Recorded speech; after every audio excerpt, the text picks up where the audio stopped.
salita ng Diyos, ganap nitong natatalos tanang ating niloloob.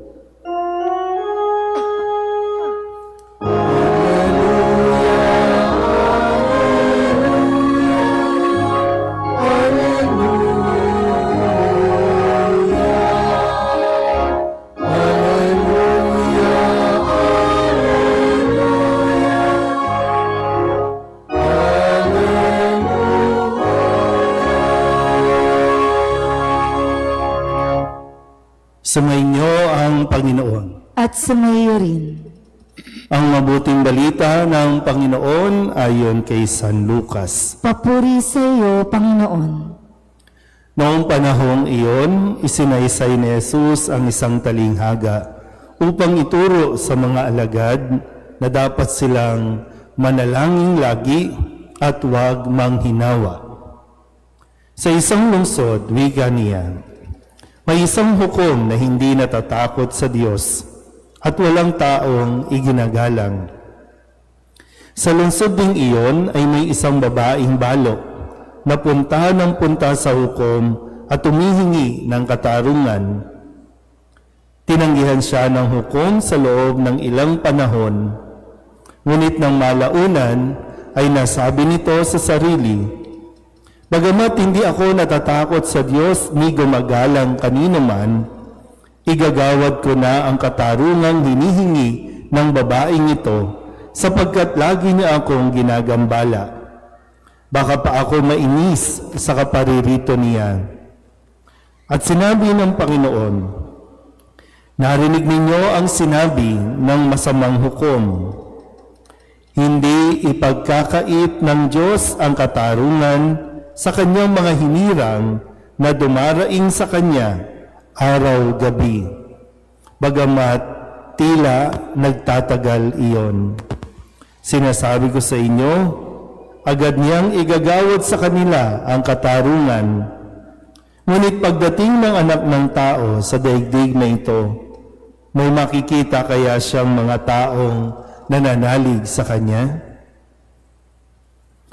Ang mabuting balita ng Panginoon. Pinupuri ka namin, Panginoong Hesukristo. Isang magandang umaga po sa inyong lahat. Tayo po ay nasa ika-29 na linggo sa karaniwang panahon. Meron po ba kayong panalangin o dinadasal sa Panginoon na medyo matagal-tagal na? At napagnilayan mo ba kung ano yung panalangin mo? Kasi maganda po, no, na lagi natin ding pinagninilayan o sinusuri ano ba yung nilalaman ng dasal natin. Yung dasal na ito ba ay pang sarili lang? Yung dasal na ito ba ay kumbaga baka nagiging makasarili lang tayo sa ating hinihingi sa Diyos? Kasi ngayong araw o ngayong linggong ito ay pinapaalala sa atin ni Jesus kung paano niyang ipinaalala sa mga alagad ang kahalagahan ng palaging pagdarasal at yung hindi ka manghihinawa o hindi ka nawawalan ng pag-asa dahil lamang sa pakiramdam mo o sa tingin mo hindi dinidinig ng Diyos ang iyong panalangin. Dahil hindi lahat ng panalangin agad-agad. Ngayon, kung magdadasal ka, ngayon mismo ibigay. Hindi lahat ganon. Para bang, kasi itong mga alagad na ito, sila ang maiiwan dito. Itatayo ni Kristo ang simbahan at ang mga alagad ang magpapatuloy ng misyon na magpahayag ng mabuting balita. Kung mapapahayag ng mabuting balita, kalakip niyan ang panawagan ng pagsisisi at pagbabagong loob. Hindi ganon kadali. Kapag ipinagdasal mo ang isang tao, kapag ipinahayag mo ang mabuting balita, hindi yan bukas matino na siya. Bukas tanggap niya na ang salita ng Diyos. Bukas born again na siya. Bagong tao na siya. Pero mahalaga na ipinagdadasal ito. Kaya nga sabi ni Kristo, huwag kayong manghinawa o mawalan ng loob dahil yung katotohanan, matagal na proseso ang hihintayin sa ibang tao para lubusan niyang maunawaan ang salita o ang mga aral na ibinibigay ng Diyos. Para bang, kung magdadasal ka, halimbawa, yung mga anak nagdadasal, Lord, sana po magkabalikan na ang aking mga magulang. O kaya naman, Lord, sana po hindi na maging babaero ang tatay ko o ang asawa ko. Bukas ba agad? Sagot na agad? Hindi pa. Kasi meron ding itinuturo ang Diyos sa ibang paraan. Pero ang panawagan, huwag kang tumigil magdasal. At lalong-lalo na, tingnan mo, yung paraan ng pagdarasal. Paano mo siya ipinagdadasal? At paano ka din nagdadasal? Kaya nga dito, kung titingnan din natin sa konteksto ng nangyayari sa ating lipunan, kasi ang sabi dito, may babaeng balo. Para lang mas maunawaan ng mga alagad na yung konteksto na hindi dapat silang huminto sa pagdarasal, na kahit yung itinuturing na masamang hukom sa pagtsatsaga ng babaeng balo, sa paghingi ng katarungan, ay nakinig at ipinagkaloob yung katarungan doon sa babaeng balo, lalong-lalo na ang Diyos. Para bang sa isang anak, sige lang, lambingin mo lang ng lambingin. Kulitin mo lang ng kulitin. Ibibigay sa iyo ng Diyos ang hinihingi mo. So, kung, halimbawa dito, humihingi tayo ng katarungan, nagdadasal tayo, sa buong buwan ng ito, ng Oktubre at Nobyembre, may naririnig kayo at paanyaya na magdasal tayo para sa katarungan, para sa hustisya. Magdasal tayo. Meron tayong dadasaling oratio at yung panawagan na sana lahat makiisa, magsuot ng puti sa tuwing magsisimba, sa tuwing kada linggo, ngayong October at November, magsuot ng puti kung kayo ay magsisimba. Yan ang panawagan sa atin ng ating mga obispo bilang pakikisa sa panalangin, yung pagdarasal para sa katarungan. Yang naalala ko po, noong September 21, nagtipon-tipon ng marami sa panawagan na yung prayer rally natin. Diba? Hindi ko alam kung ilan sa inyo yung nakiisa dito o marami pa rin ang bahala kayo dyan. Pero yung panawagan, di ba? Kung maraming magdadasal, mas malaki yung chance na maiparating natin sa Diyos yung ating pong kahilingan. Magdasal. Yun yung panawagan. Magdasal. Kaya nga ang tawag, hindi lang rally, kundi merong prayer rally. Pero nagdasal ba tayo nung prayer rally?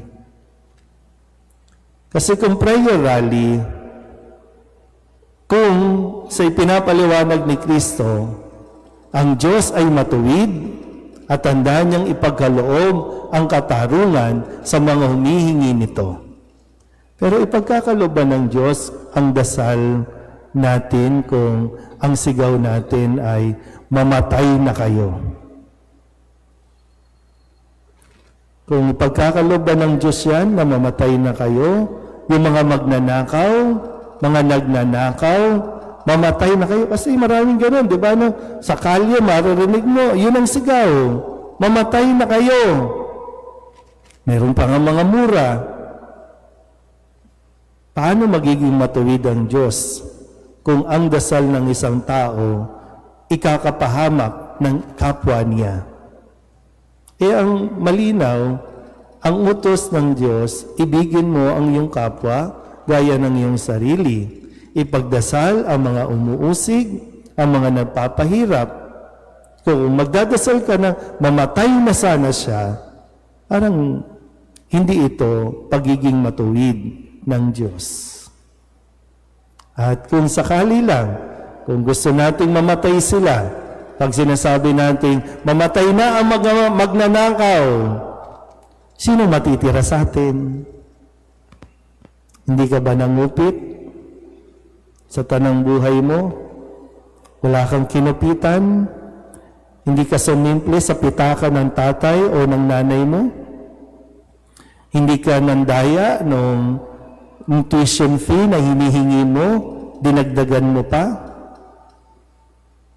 Hindi ka natukso na kapag may sobrang sukli, na ibalik ito? So, kung dasal natin, mamatay na ang magnanakaw, sino matitira?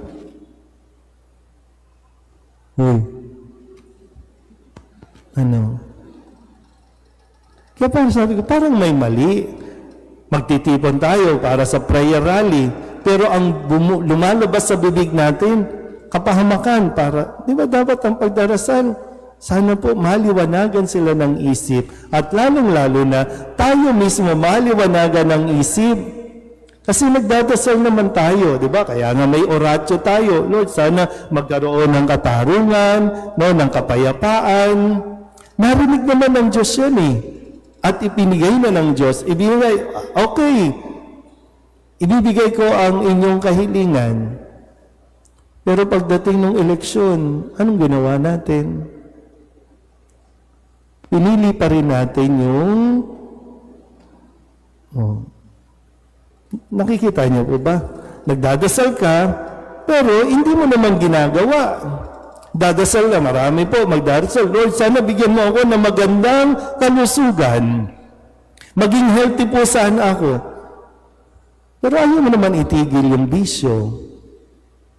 Sigarilyo ka pa rin ng sigarilyo, alak ka pa rin ng alak, sugal ka pa rin ng sugal. Minsan nga, di ba? Nasa kasino ka na, Lord, sana tumama ako, Lord. Sana makajackpot ako. So, pag jumakpat, ay, answered prayer, thank you, Lord. Pag hindi ka tumama, ay, hindi totoo may Diyos. Alam mo ba yung laman ng iyong dasal? Dadasal ka, Lord, sana mahalin ako ng asawa ko. Hindi ba pwede rin dasalin na, Lord, sana matutunan kong mahalin ang asawa ko. So mahalaga po, ano ang nilalaman ng iyong dasal?